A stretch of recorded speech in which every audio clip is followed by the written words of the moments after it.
Assalamu alaikum. Hopefully you all are fine. Welcome to my YouTube channel World of Education.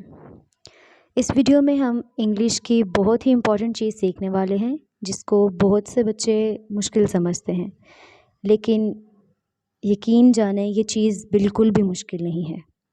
Yes, I am talking about tenses. Tense एक ऐसी चीज़ है जिसको बहुत से बच्चे समझते हैं कि ये बहुत मुश्किल है, भाई ये हमसे नहीं होगा, या टेंसेस का रट्टा लगाते हैं। तो पहली बात ये समझनी है कि टेंसेस रट्टा लगाने से बिल्कुल भी नहीं आते। ये कोई लेसन नहीं होता जिसको हमने रट्टा लगा के याद करना है। आपको बताऊंगी कि टेंस का मतलब क्या है। टेंस को उर्दू ज़ुबान में, टेंस का उर्दू में मतलब जो है वो टेंस हम ज़माने को कहते हैं। सादा अल्फाज में देखा जाए तो वक्त। टेंस का मतलब है ज़माना या आप वक्त याद रख लें। सबसे पहले हमें ये समझने की ज़रूरत है कि टेंसेस होते कितने हैं।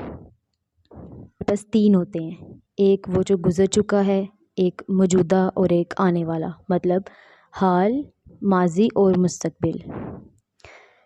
यस, तो सबसे टेंसेस हैं 3: प्रेजेंट, past and future.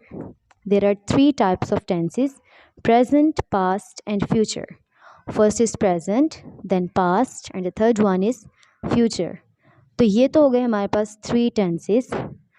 अब इनमें से भी आगे इनकी टाइप्स हैं। लाइक प्रेजेंट टेंस है तो इसके भी आगे से 4 टाइप्स हैं, पास्ट टेंस है तो इसके भी आगे से 4 टाइप्स हैं, और अगर हम फ्यूचर की बात करें तो इसके भी आगे से 4 टाइप्स हैं। इस तरह से अगर प्रेजेंट, पास्ट और फ्यूचर तीनों टेंसेस की 4 टाइप्स को मिला दें तो हमारे पास टोटल टेंसेस बन जाते हैं 12। ये चीज़ आपने याद रखनी है कि टोटल हमारे पास टेंसेस हैं 12, लेकिन इन 12 टेंसेस को हमने मिक्स बिल्कुल भी नहीं करना। सबसे पहले तो हम सीखेंगे कि जो हमारे पास एक टेंस की टाइप्स हैं उनको हमने एक दूसरे से डिफरेंट कैसे याद रखना है। लाइक एक को दूसरे से आपने डिफरेंटली कैसे याद रखना है, एक को दूसरे में मिक्स नहीं करना। मोस्टली बच्चे यही मिस्टेक्स कर रहे होते हैं टेंसेस में कि जो प्रेजेंट इंडेफिनिट में हेल्पिंग वर्ब्स यूज़ हो रहे हैं उनको कंटिन्यूस में यूज़ कर रहे हैं, जो कंटिन्यूस में यूज़ हो रहे हैं उनको इंडेफिनिट में यूज़ कर रहे हैं। असल में आपको पहचान का नहीं पता। तो सबसे पहले टेंस की आपने समझने से पहले उसकी पहचान को समझना है। तो अब टेंस स्टार्ट करने से पहले मैं आपको टेंस और सेंटेंस इन दोनों में एक्चुअल डिफरेंस बताऊंगी, इन दोनों में फ़र्क बताऊंगी कि टेंस और सेंटेंस में फ़र्क क्या है। तो जैसा कि मैंने आपको पहले भी बताया कि टेंस को उर्दू में ज़माना कहते हैं, तो इसी तरह दोबारा मैं ये बात रिपीट करूँगी कि ज़माना जो होता है उसे हम टेंस कहते हैं, जिसमें स्पेसिफ़िक टाइम की बात की जा रही हो कि ये प्रेजेंट का ज़िक्र हो रहा है, पास्ट का ज़िक्र हो रहा है या फ्यूचर का ज़िक्र हो रहा है। तो ये तो होता है टेंस। अब हम बात करते हैं सेंटेंस की। तो अल्फाज का वो मजमुआ जिससे कोई मतलब वाज़ेह हो, मतलब कि उसमें बस पूरी सेंस होनी चाहिए कि इस जुमले में कहा क्या जा रहा है। सेंटेंस का उर्दू में मतलब है जुमला। जैसे कि यहाँ पे भी मैंने आपको लिख के बताया कि सेंटेंस को उर्दू में कहते हैं जुमला। टेंस का उर्दू में मतलब है ज़माना और सेंटेंस कहते हैं जुमले को। जुमले में आप सबको पता है कि जुमले में मुकम्मल बात वाज़ेह होती है कि इस जुमले में बात क्या की जा रही है।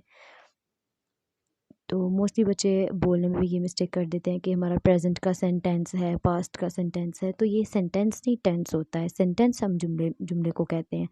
तो यहाँ पे मेरे पास कुछ एग्जांपल्स हैं, मैं आपको कुछ एग्जांपल से बताती हूँ कि सेंटेंस क्या होता है। So there are some examples of sentences. Sentences हम जुमले को कहते हैं, you all know about this. First sentence is it is very difficult task. ये बहुत मुश्किल काम है। ये क्या है? सेंटेंस है, ये जुमला है। अब इसमें हम ये नहीं कह सकते कि इसमें कौन सा टेंस यूज़ हो रहा है, ये कौन सा टेंस है। ये बहुत मुश्किल काम है, या ये second is I can't do this, मैं इसे नहीं कर सकता या मैं इसको नहीं कर सकती। Third one is may I take your book, क्या मैं आपकी बुक ले सकता हूँ या ले सकती हूँ। तो इसके आगे क्या है? क्वेश्चन मार्क है, तो ये इंट्रोगेटिव, लेकिन अभी ये सेंटेंस की बात हो रही है, इसमें हम ये नहीं कहेंगे कि ये, अगर टेंस की बात की जाए कि ये कौन सा टेंस है तो फिर हम इस पे जाएंगे। लेकिन मोस्टली बच्चे कंफ्यूज हो रहे होते हैं कि टेंस और सेंटेंस में फ़र्क क्या है। तो यहाँ पे मैं आपको ये बताना चाह रही हूँ कि सेंटेंस जो है उसमें मुकम्मल बात वाज़ेह होती है, उसे हम कहते हैं sentence. Fourth one is you are not listening to me. तो इसमें भी कोई ना कोई ज़माने की तो बात की जा रही है, लेकिन इसमें बात भी वाज़ेह है, तो ये क्या है, sentence. Fifth one is please be careful, I am delivering a lecture. तो ये भी क्या है, सेंटेंस। तो ये थी सेंटेंसेस की एग्जांपल्स। यहाँ पे मैंने आपको समझाया कि सेंटेंसेस क्या होते हैं, टेंस में और सेंटेंस में डिफरेंस बताया। तो लेक्चर 1 के पार्ट 1 में तो हमने टेंस और सेंटेंस में डिफरेंस सीखा, और ये सीखा कि टेंसेस की कितनी टाइप्स होती हैं, टोटल कितनी टाइप्स होती हैं, उनके नेम सीखे। तो लेक्चर 1 की पार्ट 1 में इतना ही काफ़ी है। लेक्चर 1 के पार्ट 2 तक के लिए खुदा हाफिज़।